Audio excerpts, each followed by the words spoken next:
Dear Dad, before anything else, I'd like to say Happy Mother's Day. I guess it may be something kind of weird to say to your dad on Mother's Day, but I really don't care. That's not important. What's important is why I'm writing this. I've never exactly been good with words, so I thought if I wrote them out, I could tell you more of what I wanted to.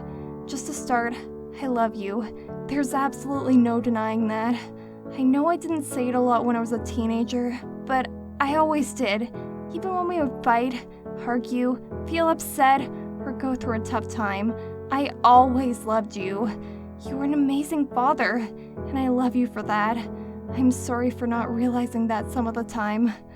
I know I didn't appreciate you enough at times, but it was mostly because I hardly knew what other parents were like.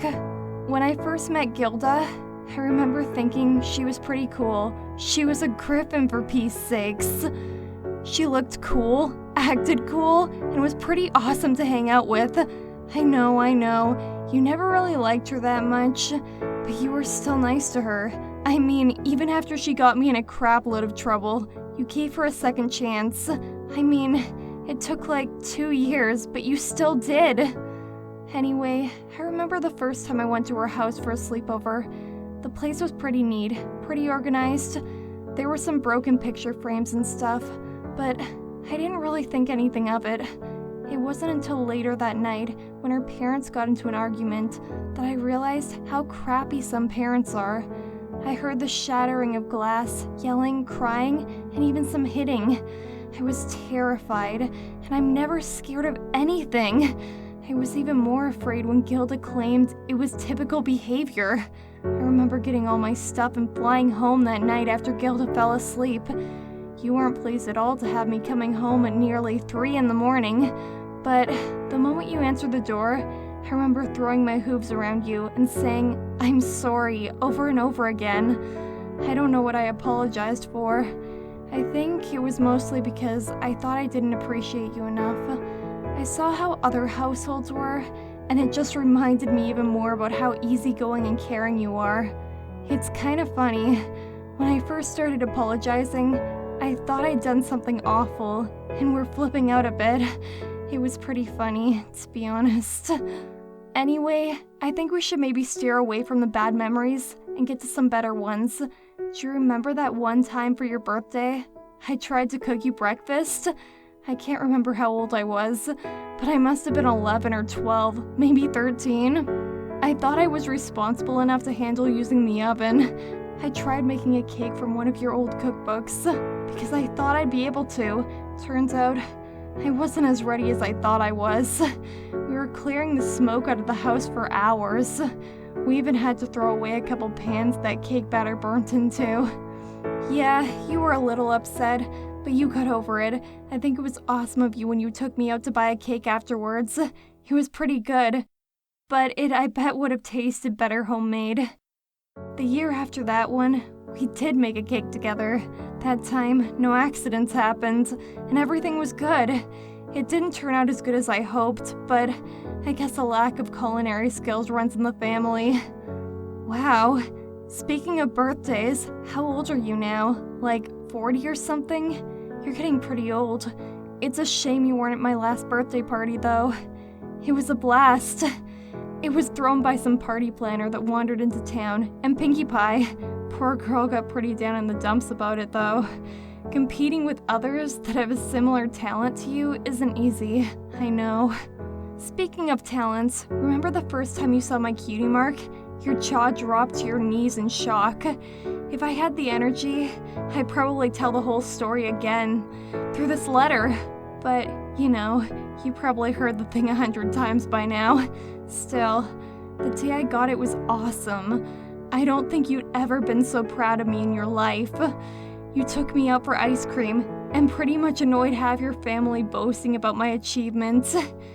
Even though you didn't really buy the whole Sonic Rain Boom story to start, you were still proud nonetheless. And you'd have been just as proud to this day if I hadn't actually done a Sonic Rain Boom. Hey, maybe when we meet up again, I'll show you it. It is pretty spectacular, and I think you'd gain even more pride in me, if that were even possible. we really need to get together again. I know you live in Cloudsdale and stuff, but I'd still like to visit you one day. I think that'd be real nice. Maybe we could go for a nice long fly, go to a park, or that one museum in Manhattan you like, if the guards don't recognize us. I'm still sorry about accidentally getting us kicked out of there when I was 7. It's not something I'm proud of. I'm getting off track again, aren't I? It's sort of easy with these kind of things. All this reminiscing has got me sidetracked. I barely remember what I was originally going to tell you. Oh yeah. Alright, Dad, you know me very well, and you know I don't like getting all gooshy with you, but there are some things I'd like to say in this letter that I wouldn't be able to say to your face without losing my pride. Dad, I love you. I was rambunctious, clumsy, and a real hoofball to care for. Thank you, though. Thank you so much for always being there for me. You mean the world to me, and I wouldn't exchange you for anything. Not even a mother. I know being a single father wasn't easy for you, but you always managed to pull through somehow. You had to keep up with bills, necessities, work, me, and anything else the world just happened to throw at you, yet you managed. You always came around for me and comforted me in my worst days. You held me when I was upset and cared for me when I was ill, and you did it all by yourself. You were the best dad I could ever ask for, even if I wasn't the best Billy at times. You know it wasn't easy for me either. When I was really little, I get picked on at school for it. I struggled with different stages of life when I didn't have a mother to turn to, and yet you helped me through it. You helped me through absolutely everything, no matter how sad, awkward, or strange it was. You played every role a mother should. Dad, you weren't just a father to me, you were my mother too. You were amazing in everything you did. Anyways, because of everything you've ever done for me, and all the joys you brought to me over the past years, I dedicated this Mother's Day to you. You were more than a father, friend, or mother. You were much more, and I promise I'll always love you more than any other stallion that comes along in my life.